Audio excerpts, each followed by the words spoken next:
Welcome to TEDxYouth at LCJSMS 2017, Going Beyond. Women aren't as smart as men. All white Americans are obese, lazy, and dim-witted. All Irish people are drunk and eat potatoes. All princesses are beautiful and skinny. Blondes are dumb, Asians are smart, and short people are short-tempered. Obviously, all of these stereotypes are ignorant, hateful, and harmful to this society. But one does not entirely fit in with the rest. Think about it. When I ran down the list, you were likely shocked and offended by the stereotypes. But I bet one didn't register for you. That is because some of you are tall, some of you are short, some of you are Irish, but none of you are princesses. Honestly, who in this room would have walked out saying, "Man, I was a little offended when that girl started making fun of people's races and physical appearances, but her comments about princesses were just over the line." At first, you may dismiss the severity of the princess stereotype, but I promise it can be just as dangerous as any other one on the list. This became evident to me when my family went on vacation to Disneyland, Hong Kong. I'm 4 years old, all giddy and happy, and about to enter the happiest place on earth. Whoa, it's amazing, and I'm so excited. I finally get to meet the Disney princesses. They're so beautiful, perfect hair, bodies, and clothing. I get their autograph, take a picture, and leave for the day. I look back 9 years later at these photos, and I wonder why I used to look up to them. There's so many women today that are amazing role models, like Malala or Hillary Clinton, and many more. I ask you, would you rather look up to a princess who needs a man, or a woman like Malala who's fighting for women's education? Stereotypes are a part of human nature, whether we like it or not. It is nearly impossible to not have preconceived notions about something, whether that be a gender, race, or a specific group of people. As much as we may hate it, it's just a part of who we are. People are bound to form decisions based on what they believe to be true, whether it is based in reality or just perception. Stereotypes, in a way, are like weeds. They are so deeply rooted in our culture, we don't see them until we look a little closer. Where do stereotypes come into play? The obvious answer will be in social interactions or conversations, right? But what we don't realize is that stereotypes are everywhere.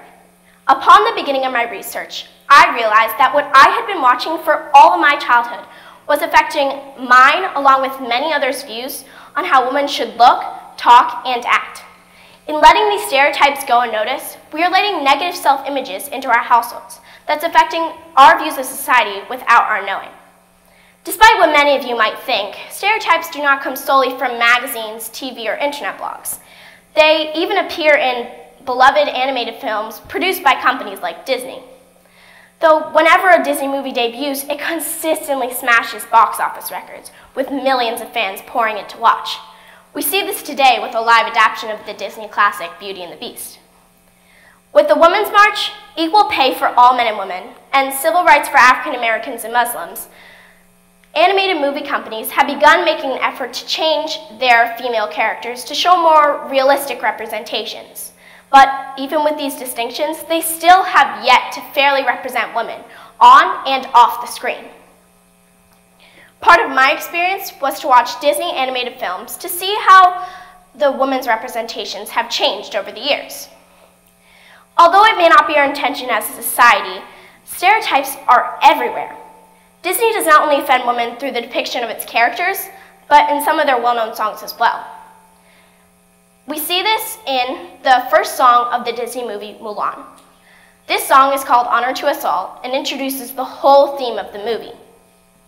Mulan is a story about a young woman who takes her father's place in the Chinese army.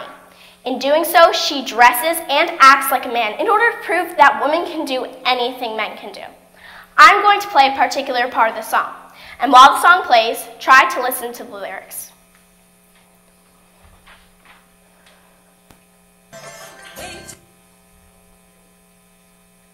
Wait and see, when we're through, boys will gladly go to war for you.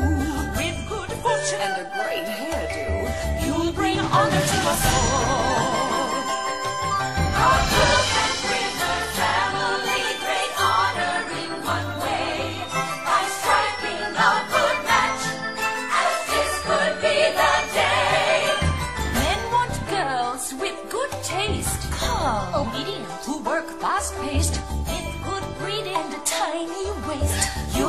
honor to us all. We all must serve our emperor who guides us from the heart. Conquered barbaric hearts, a true barbaric star. What are some of the qualities that women should possess according to the movie Mulan? You heard that women should be calm, obedient, work at home, and be able to reproduce. And not only that, it says that men should bear arms while women should bear sons, not daughters. And though this was a common theme in the time period the movie was set, women should not be told how they are supposed to live. And though the movie Mulan is about someone who rejects these roles, it is still harmful to women of all ages. The first Disney movie I watched was The Little Mermaid, with this new perspective. The Little Mermaid is a Disney classic that has been loved by many since its initial release in 1989. The Little Mermaid is about a mermaid who longs to be with Prince Eric in the land of the humans. Her family and friends try to convince her that, darling, it's better down where it's wetter, under the sea. And though they say that, Ariel doesn't care and goes to Ursula the Sea Witch to get legs. In doing so, she gives up her best quality to be with Prince Eric, the man of her dreams, whom she has never met. I cannot begin to explain what is wrong with this movie. Ariel is depicted with red hair, perfect white skin, big blue eyes, and is so skinny, she looks like she has gotten a rib removed. And not only that, she gives up one of her best qualities, her voice, to be with a guy. Brenda Chapman, one of the only women of the 8 storyboard artists on The Little Mermaid, got to design one of the most iconic scenes shot in The Little Mermaid. Brenda Chapman believes that the animation shows women that very few could look up to, with tiny, skinny arms, waists, and legs. Brenda Chapman was hired right after graduating art school onto the set of The Little Mermaid. She remembers being dismissively told by the men who hired her that the only reason she got the job was because you're a woman. Despite that, Brenda became a lead in Disney's story department, the head of story on The Lion King, and the writer and director of Brave. In addition to The Little Mermaid, there is another Disney movie that does not correctly represent women. This is Sleeping Beauty. Sleeping Beauty is about a princess named Aurora who is a skinny girl with blonde hair and blue eyes and white skin who is cursed to an eternal sleep. She is told that in order to wake up from that sleep, a prince must kiss her. I do not agree with the images that this movie represents. Not only is she skinny, she has blonde hair, blue eyes, and has perfect white skin. She is set up for an arranged marriage before she's even old enough to understand what marriage is. Other than those 2 movies, there are some positive Disney movies that are amazing. One of these is Beauty and the Beast. Beauty and the Beast is about a young girl named Belle. She's one of mine and my brother's favorite Disney princesses. Belle is presented as strong, smart, and independent. She doesn't care what people say about her, despite what is said behind her back. And then, like all the other girls in town, she does not fawn over the village heartthrob, Gaston, and does not care for his biceps that are the size of my head, and sees his true colors, which is why she does not want to marry him. And not only that, she turns down Gaston's marriage proposal 5 times. She has got some nerve. And while she is trapped in the castle, Belle learns to love the Beast for who he really is, and not because of his appearance.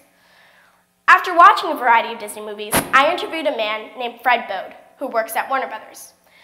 He started his career as an animator at Disney and now works at Warner Brothers. After working there for the last 15 years, he's worked on movies like Harry Potter, Stuart Little, Men in Black 2, Batman, and Happy Feet. Mr. Bode's team is 50% women, something that has been a big change after more and more women have found that they can compete with men. As stated by Walt Disney himself, if a woman can do the work as well, she's worth as much as a man. The girl artists have the right to expect the same advancement chances as men, and I honestly believe they may bring something to this business that men never would or could. Due to the animation shown on screen, girls can shape what they think and do based on a female character in a movie. Though some may think that, Fred disagrees. He says that no one should base what they look like on what they see in the movies or on a TV screen. Don't let anybody tell you you can't. You may think that because of my new perspective, I would never go back to Disneyland or watch any Disney movie. The answer is no. Though Disney may portray genders incorrectly, it is an experience I would never give up. As we go forward, moms and dads, brothers and sisters, and teachers, let's start thinking about respecting a woman's intelligence over her superficial appearance. So the next time you catch yourself putting a stereotype on someone, reset your perception to create a new reality. Thank you.